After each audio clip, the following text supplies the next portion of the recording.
Tonight we're focusing in on Zoom with Galaxy AI on the new Samsung Galaxy S24 Ultra. Ah, a baby tiger. Check out his claws as he prepares to pounce on that frog.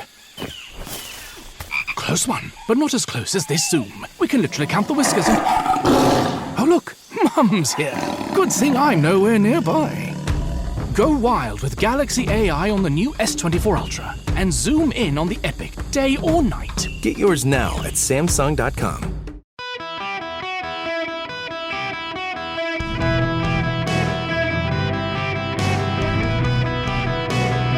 Welcome to the Eric Erickson Show podcast, Hour 3.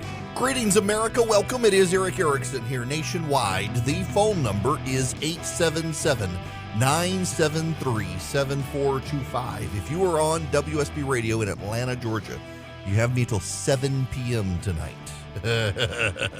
Yeah, the Georgia legislature is meeting. The drive time host, Mark Aram, who moved into drive time when I moved into the noon time, is doing the morning show on WSB, so I'll be taking his 4 to 7 shift, and the legislature's meeting, and we'll have a great time talking about what's going on. Governor Brian Kemp will be joining me as well at around 5:30 today. Governor Ron DeSantis, we're trying to work it out on Thursday.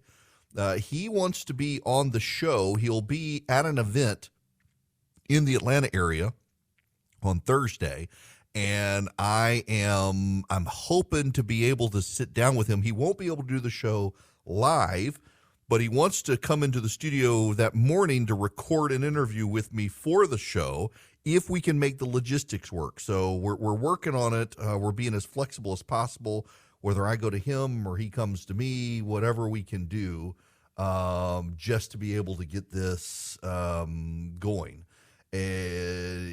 He's not going to use the show to declare he's running for president, just so you know, but we will talk about things. Now, I was going to do this in a short segment, but I actually want to do this here.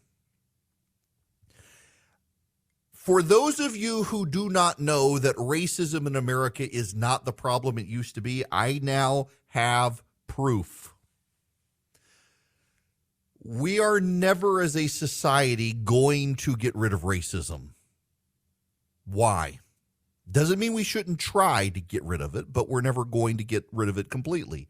Why? Because racism is a sin. We're all sinners. We're going to have it. There are bad people. We can't get rid of all the bad people. There will still be racists. Doesn't mean society itself is racist. In fact, society itself has improved. We've got our first Asian Caribbean vice president. We've had our first black president of the United States. The man who represents the South Carolina, the heart of the Confederacy in the United States Senate, is a black man. Their governor was an Indian woman.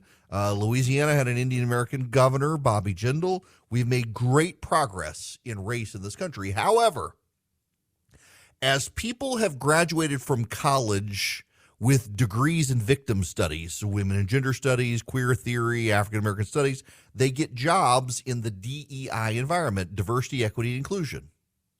You can't actually get rid of racism in America when you have people whose entire job it is to find it and seek it and make it something. If we got rid of racism in America, diversity, equity, and inclusion people would be out of jobs. So they have to find racism in ever more meaningless places and amplify it in order to have job security. This country could become completely colorblind and get rid of all racism, and they would still find ways to scream about racism so that they could keep their paycheck coming. It is a way we're never going to get beyond it. Now, that is not to say we don't have racism in America. We do. It's just not as great as it once was. I have even found that over time, younger generations of Americans had been for a time at least, more aware of the fact that we're not the country we once were. We continue. Time heals all wounds, including racism in this country. And there is great proof of the fact that we are not nearly as bad a country as we once were. And in fact, racism is more and more on the margins of society. My proof is a piece from CNN. A man named John Blake, who writes about race and racism, Maybe you shared the viral video of Kimberly Sweet Brown Wilkins telling a reporter after narrowly escaping an apartment fire, quote, "Ain't nobody got time for that." Perhaps you posted that meme of supermodel Tyra Banks exploding in anger on America's Next Top Model. "I was rooting for you. We were all rooting for you." Or maybe you've simply posted popular GIFs, such as the one of NBA great Michael Jordan crying, or of drag queen RuPaul declaring girl. If you're black and you shared such images online, you get a pass. But if you're white, you may have inadvertently perpetuated one of the most insidious forms of contemporary racism. You may be wearing digital blackface.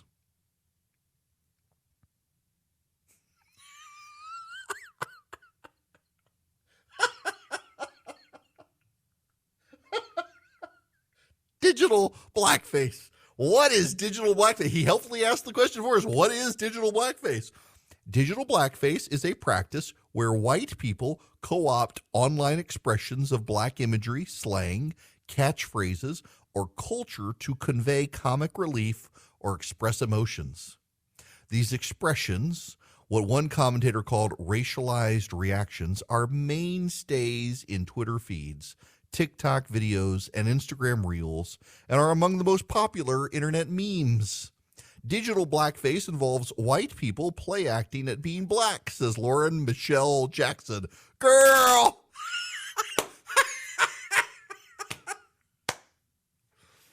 An author and cultural critic in an essay for Teen Vogue. Yes, the authoritative voice, Teen Vogue.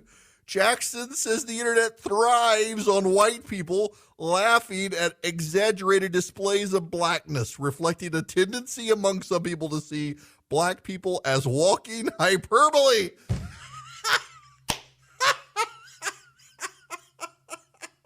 Oh my gosh. If you're still not sure how to define digital blackface, Jackson offers a guide. She says it includes displays of emotion stereotyped as excessive, so happy, so sassy, so ghetto, so loud. Our dial is on 10 all the time. Rarely are black characters afforded subtle traits or feelings. Holy Lord. These people are finding ways to be offended. Now, I need you to just recognize the fact that CNN.com is running this. And this is a person who is on their payroll. He's a CNN Enterprise writer-producer. His name is John Blake, a native of Baltimore, Maryland. He writes about race, religion, politics, and other assorted topics. He's been honored by the Society of Professional Journalists, the Associated Press, the American Academy of Religion. He's the author of More Than I Imagined, What a Black Man Discovered About the White Mother He Never Knew. It sounds like he is obsessed with race in ways other people are not. And he wants you to know about this idea called digital blackface. Y'all, if we are worried about white people on the internet sharing GIFs of black people on the internet, I assure you we have solved the problem of racism in modern America in most instances. It's not to say there's still not a problem in some aspects, but really, we're worried about white people sharing a RuPaul GIF saying girl? Really? That's what we have to be outraged about? If that's what we have to be outraged about, that's kind of not a big deal. The problem here is that there is real racism in the country still. There are bad people. I don't believe the country is systemically racist, but there are racist people. And there are problems in communities that involve race. And when you amplify something like digital blackface, by the way, from a network that is more outraged about white people sharing GIFs of black people than about white men deciding they're women and competing against women in sports, you can see priorities are kind of screwed up in this. You can see that this is kind of a nonsensical thing to be outraged about. I mean, at CNN, by and large, they are not outraged about the idea of young men who are losers in men's sports deciding they're women so that they can become winners in women's sports. They're not really outraged. In fact, they're pretty damn supportive of it. And so when a white man puts on real woman face, it gets a pass. But when you share a GIF, you're somehow a racist. You're you don't even know. They want to make you aware of it. You see, because you're systemically racist, you don't really have an idea that you're the bigot that you are. And they want to helpfully provide you information on your bigotry. And if you, a white person, use a black person's face, well, you're a racist. And you need to know that you're a racist. This is the same bizarreness of you got to have only people of a community can play people of the community. You can't have a black person play a Hispanic person. You can't have an American play a German. Only Nazis can play Nazis these days. So you got to have a Southern Republican available in Hollywood to play the Nazis because only Nazis can play Nazis. Apparently, it's this kind of silliness that is pervasive among a community of people who are finding things to be outraged about. You see, we've solved the big issues. We recognize this as a society, racism is bad. We recognize Martin Luther King Jr. was right when he said we should consider the character of someone, the content of a person's character, not the color of their skin. And so now the left has come along, and many of them would be unemployed if we actually did that. So now they say, no, we actually have to care about the color of someone's skin. We have to care about race. We can't have a colorblind society. We've decided there's no such thing. You must now care about it. And by the way, I saw an interesting comment earlier. It explains kind of the rise of transgenderism and like when you enter into a society where you must care about these things, and you're an upper middle class white person who wants to move beyond the intersectionality of your cis heteronormative patriarchy, you convert to being a woman and suddenly you can become a minority and you can get out of all of the problems. You can get out of having the race card thrown at you. You can get out of being part of the patriarchy. You can get out of being part of the heterosexual normative patriarchy of Christofascism of America by saying, whoa, I'm trans. You can't throw this at me now. I'm now a woman. I'm now a discriminated minority, and suddenly in the intersectional woke DEI atmosphere and pantheon of good and bad, you're protected. One of the reasons there's this great rise, you'll notice there isn't this overwhelming urge in non-white wealthy communities to suddenly become transgenderism. It becomes a phenomenon of the upper income white echelon where they're trying to escape the diversity intersectionalism complaints. And this just amplifies this fact, that the fact that we have moved beyond real racism in America, so a guy on CNN can be upset with you for sharing a GIF of someone you like, sharing a Michael Jordan crying meme, which is a kind of a famous meme, but apparently it's digital blackface. When these are the sorts of things that you and our society can be complaining about and be upset by, means we've actually solved the big problem.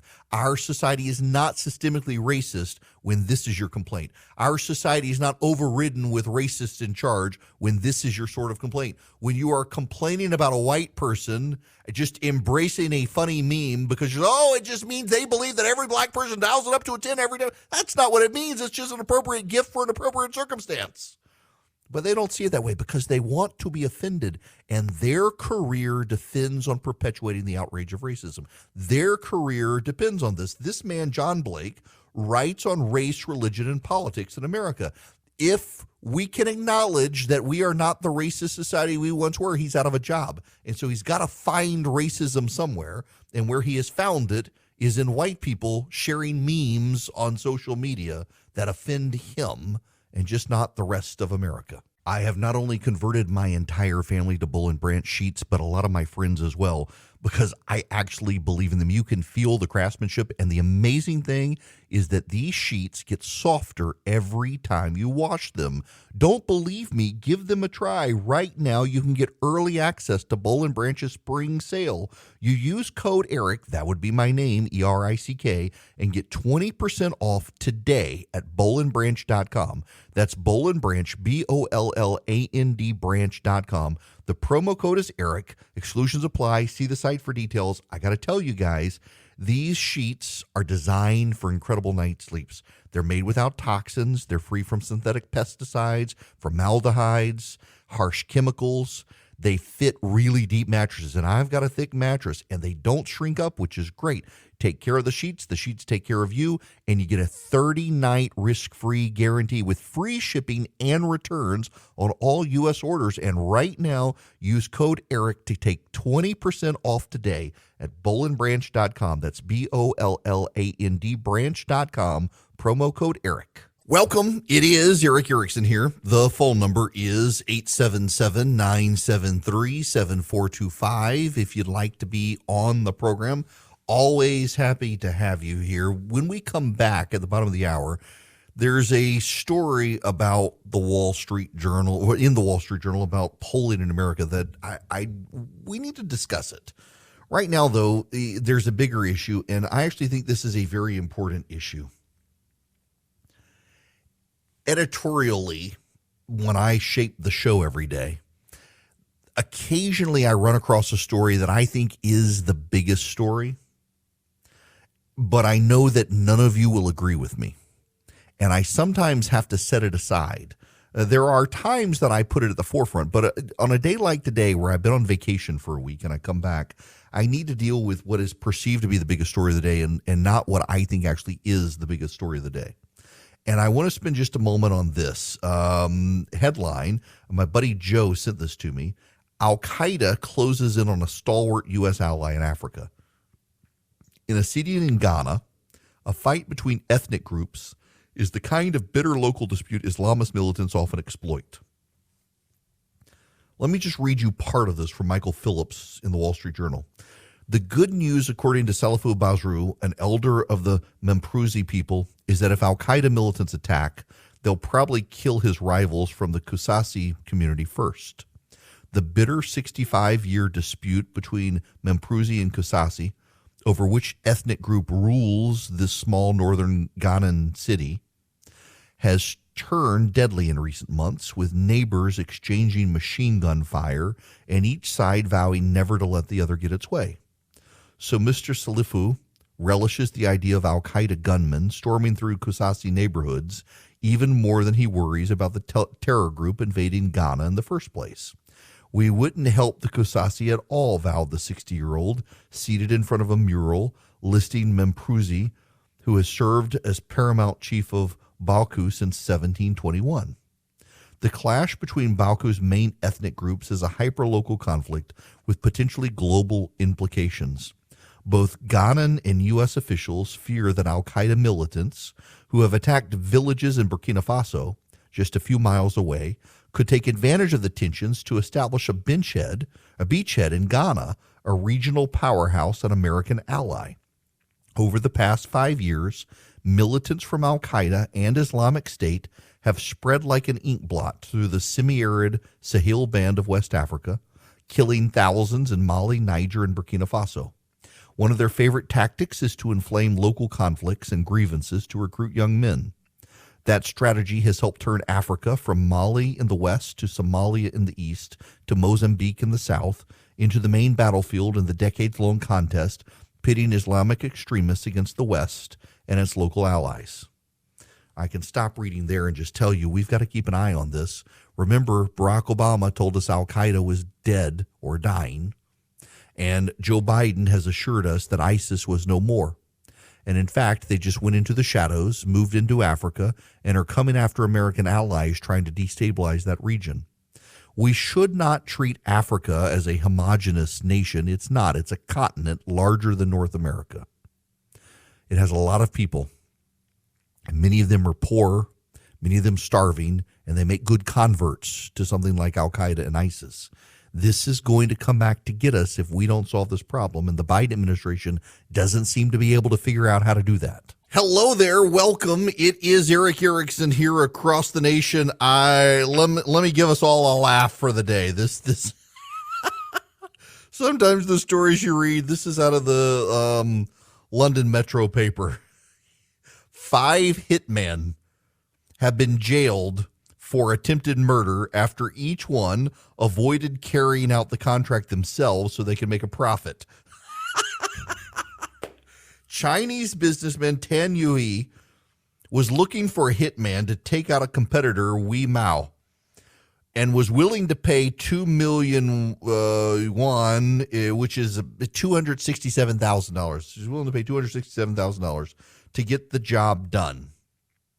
The hitman that Mr. Yui hired decided to offer the job to another hitman for half the original price. The second hitman then subcontracted to another hitman, who then subcontracted to a fourth hitman, who gave the job to a fifth hitman. However, hitman number 5 was so incensed at how much the value of the contract had fallen, he told the target to fake his own death, which led to the police finding out about the plot. The businessman and the hapless assassins were all convicted of attempted murder following a trial that lasted 3 years. The original dispute occurred in 2013 when Wei decided to sue real estate developer Yui. Worried he would lose the lengthy court battle, Tan hired a hitman named Zi Guanggang to kill Mr. Wei. He then hired it. I'm not going to go through all the names and mispronounce them all, but basically the fifth hitman was incensed, told the dude to fake his death, and then told the police what was going on. So the businessman who hired the original hitman was sentenced to 5 years. The original hitman was sentenced to 3 years, 6 months. Hitman number 3 and number 4 were sentenced to 3 years and 3 months. And then the next guy was sentenced to 2 years and 7 months. You know, too many middlemen. Clearly, there's a business issue here. It's also a cautionary tale in subcontracting. Wow, goodness gracious. Okay, I gotta talk about Wall Street Journal poll, and everyone is making I'm seeing tons of chatter about this poll from the Wall Street Journal. The polling shows Americans are kind of pulling back from American values. According to the Wall Street Journal and a poll they conducted, a lot of Americans have kind of walked away from religion and patriotism, selflessness and values. There's been a striking decline over time, very rapid time period on the values Americans hold dear. And it's a situation that is raising all sorts of bipartisan alarm bells as well, because it's not a Republican problem. It's not a Democrat problem. It's a bipartisan problem on the structure of our society as a whole. And the data, it kind of goes across the board. The data applies to Republicans and Democrats alike, and it presents a kind of damning indictment on where we as a nation seem to be. So, for example, the number of Americans who believe patriotism is a core value of the country has gone from 70% in 1998 to 38% today. Religion has gone from 62% to 39%. Having children has gone from 59% support to 30% support. Community involvement has gone from 47% support to 27% support. But making money has gone from 31% to 43%. More Americans see making money as a value as important than community involvement, having children, religion, or patriotism.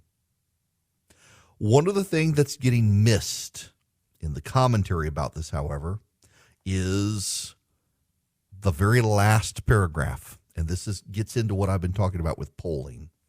Let me read you the last paragraph of the story here. The Journal NORC survey polled 1,019 people from March 1st to 13th, mostly online. Differences in how the new poll and prior surveys were conducted might account for a small portion of the reported decline in importance of the American values tested. Prior surveys used live interviewers to reach people by phone. I actually suspect that it has impacted way more than what the Wall Street Journal wants to claim. At the same time, I also think that it is reflective in our national discourse that the trend is accurate. Maybe not the degree to the fall off, but the trend is accurate. More and more Americans tend to value making money of some kind. Look at the social media influencers who don't want to give up TikTok. Even though it's a communist surveillance app from China, they don't want to give it up because they're making big coin on it. Their idea of making money is more important to them than the integrity of the country, than the patriotism towards the country. You see that. So the polling trends are probably right, even if the amount of support in these various issues is overwrought or overdone. But what's also very interesting is what else the polling finds. 63% of the people surveyed say companies should not take public stands on social and political issues. Only 36% say companies should take such stands. In other words, most people do not like companies getting preachy in politics and social issues. They want them to shut up. Just make your product or provide your service without getting preachy about your values. Half of the people in the survey said they didn't like the practice of being asked to use gender-neutral pronouns when addressing another person. I think this kind of holds up as well. I continue to believe that there is a number of people who in this country are quietly rebelling against wokeism.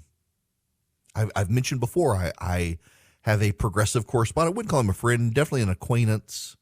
And he tells me all the time, as much as he disagrees with me politically, we got to win the transgender fight. Because he finds it absurd, the idea that his kid could have to compete against a kid of a different sex in sports, that it's nonsensical. It makes no sense. So I think there actually are a number, and this guy is, I wouldn't call him a liberal, I'd call him a progressive, atheist progressive. And yet even he sees how absurd it is. And he's talked about to me how in his circle of friends and business acquaintances, he can't be vocal in that because it's the shiny object of the day, the current thing. I mentioned online this morning that I fired an employee who put pronouns in the signature line of his email. I'm not going to have an employee who puts he, him in the signature line of his email. Now, I went on to say that actually I did not do this because none of my employees are dumb enough to do this, but I wouldn't hire someone who put their pronouns in their signature line. And I stand by that. You're not a serious person if you use your pronouns in your signature line. Why do I believe this? Because the use of gender-neutral pronouns and whatnot is the shiny object of the day. It means you follow the trends of liberal society. You're not actually a leader. You're a follower of a lot of dumb things. I have no use for people, particularly in social media. Never take seriously the people who put pronouns in their signature lines or their Twitter bios. Most Americans agree with that position. The loudest voices in the room do not, and that's the big distinguishing mark here. The loudest voices in the room don't agree, but the majority of people do agree. That's the issue here. 63% of people say companies should not take public stands on social issues and political issues. 80% of Republicans say this. 56% of Democrats actually favor companies taking political stands. Of course they do. Again, I find probably the underlying data, the underlying numbers are flawed here, but the underlying data, the trend lines sound legitimate. But this has larger implications for our society that I don't think people are talking about. When people no longer value having kids, more than 50% used to in 1998, now about 30% do. Let me give you the actual number so I have this right. Where'd it go? I had it and then I lost it. That's okay. Slightly more than a quarter of Americans now say having kids is a good thing for our society. Used to be about 70% of people did. We are increasingly a childless society of single people. When the childless single people become the majority, what you're going to find is the priorities of our country completely realign. Right now, a lot of people want to value public education for kids. What happens when most Americans don't have kids? They're not going to want most of their taxpayer dollars going to public education.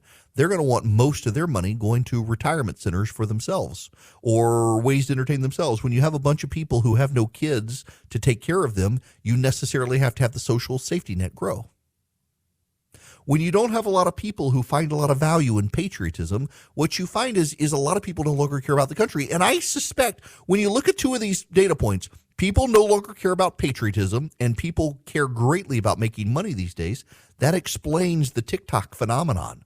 Again, we can say that the individual numbers are wrong, but the trend lines have to bear out. Look at all of the people who are so invested in making money off TikTok, they can't fathom the government banning the program. Even though we know that the TikTok as an app is part of the Chinese communist surveillance state. This is beyond dispute. We see these things coming, a profound realignment in the values of America. But here's something else far more troubling. When Americans no longer value patriotism or civic engagement or civic responsibility or anything of that nature, or perpetuating the species even, you don't really have a society to hold on to. When nothing within our society compels us to stay connected together other than making money, you don't really have a society that's going to stay together. It kind of becomes a fulfilling prophecy in the collapse of our society to do that. It's not a good thing. It's not a stable thing for our society. And yet here we are with a lot of Americans viewing patriotism and civic mindedness and connectedness and community participation as things they don't really care about, overrun by their desire to make money. That's not a recipe for a healthy, stable society. And that's not a Democrat thing, and that's not a Republican thing. That's a damning indictment on the state of this country overall, partisans on all sides. Just keep that in mind, folks. Now, I got to tell you about the Eden Pure Thunderstorm, the air purifier. Maybe we need to run this nationally and just deodorize the country and all the noxious fumes right now. You can get 3 of them at Eden Pure by going to EdenPureDeals.com. EdenPureDeals.com. On the front page of the website, you'll see a discount code box, and you put in ERIC, E-R-I-C-K, and you get 3 Eden Pure Thunderstorms for less than $200. You're saving $200. And you get free shipping. An incredible deal. What are they? They're odor eliminators. They eliminate noxious smells. They eliminate litter box odors, pet odors, cigar odors, smoke odors, cooking odors, you name it. They wipe out those odors. They do it great. I travel with mine. Didn't have to use it in Hilton Head. The rental house was great. But I travel with it because I've had rental cars where people have been smoking, God knows what in them. I've had hotel rooms that have stunk. You fire up the Eden Pure Thunderstorm, it's slightly bigger than your hand. You can plug it into the wall or you can use a USB cable. And you just let it run and it wipes out those odors and it works great. You can get 3 of them for less than $200 by going to EdenPureDeals.com. EdenPureDeals.com. The discount code is just ERIC, E-R-I-C-K. That's it. You'll get 3 of them for less than $200, save $200, get free shipping. EdenPureDeals.com, discount code ERICK. Yes, please do that. If you are in Atlanta, Georgia, listening to WSB Radio, I get to step out for the next hour, and then at 4 p.m., join you again. Governor Brian Kemp will be with me around 5:30. I'm going to push him on school choice. We'll see what he says. That's pending before the State House. Right now, to give you an update, the Covenant School shooting at Covenant Presbyterian Church in Nashville, Tennessee. They're now identifying the shooter as a 28-year-old Nashville woman. They originally said it was a teen woman. None of this makes sense, frankly. When you pull back mass shootings in America, particularly school shootings, when you delete the gang activity, tend to be young white men. A 28-year-old female shooter is completely anomalous, which raises all sorts of questions as to motivation. 3 adults and 3 students at the school. The school is pre-K to 6th grade. 3 adult staff members and 3 students have been killed, and the shooter as well. So 7 total. Just an absolute tragedy. I hate these stories, and I hate that these things happen. The White House, you should know, rushed out to politicize this in ways I continue to believe is inappropriate. The White House press secretary calling for an assault weapons ban, you should keep it, and blaming the Republicans. You should keep in mind the Democrats controlled everything for the last several years. And they did not advance an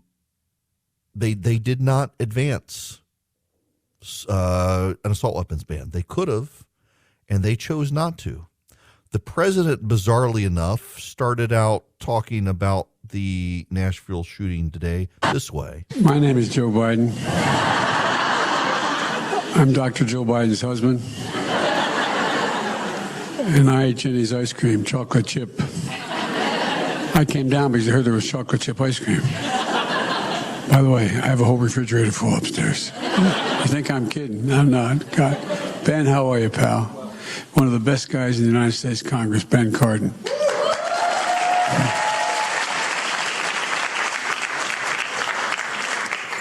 Folks, welcome to the White House. It's a delight to have you all here. And who are those good-looking kids back there? They're your kids, all four of them? Yes. Well, stand up, guys.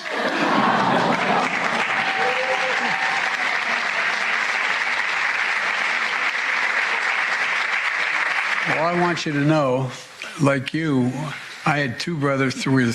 My name. That was how. Now, this was a business summit, a women's business summit. But the White House said he would start by talking about the school shooting. And that's how he began the conversation. And Karine Jean-Pierre, the White House press secretary, began her press conference today calling for the Republicans to pass an assault weapons ban, which would not, based on what we know, that the woman had 2 rifles and a handgun. And so an assault weapons ban would not have stopped the shooting.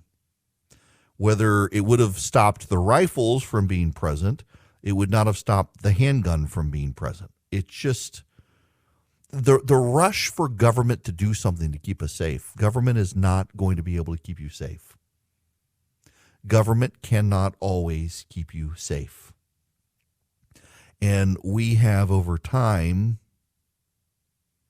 decided that if we just push for the government to keep us safe, we can abdicate our own responsibility to keep us safe, and that's not going to be the case. The people of Nashville, the people of the school, they need a lot of prayer. But when people rush to politicize an absolute tragedy today, can we at least ask, will what they propose, would what they propose save anything, benefit anybody? And in this case, we already know from what the police have said, based on how this woman was armed, that an assault weapons ban would not have saved the day. And we should stop trying to politicize tragedy and find political solutions for spiritual problems. You're not going to find a political solution for a spiritual problem. That's exactly what we're dealing with in this country today. We got all sorts of deep problems no one wants to talk about. Hey guys, it is Ryan. I'm not sure if you know this about me, but I'm a bit of a fun fanatic when I can. I like to work, but I like fun too. It's a thing. And now the truth is out there. I can tell you about my favorite place to have fun. Chumba Casino. They have hundreds of social casino style games to choose from with new games released each week. You can play for free anytime, anywhere. And each day brings a new chance to collect daily bonuses. So join me in the fun. Sign up now at ChumbaCasino.com. No purchase necessary. VGW Group. Void where prohibited by law. See terms and conditions. 18+.